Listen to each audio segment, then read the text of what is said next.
Hi everyone, welcome to my home tour.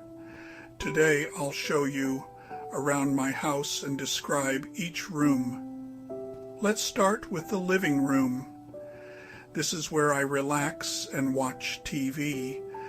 There's a big sofa, a coffee table, and a TV. Now let's go to the kitchen. In the kitchen I cook food.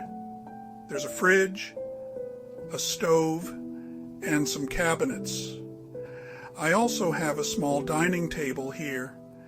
Next, we move to the bedroom. This is where I sleep. There's a bed, a closet, and a nightstand. I also have a desk where I study. Let's go to the bathroom. In the bathroom, there's a shower, a toilet, and a sink. Finally, we have the balcony. It's small but nice. I like to sit here and enjoy the fresh air.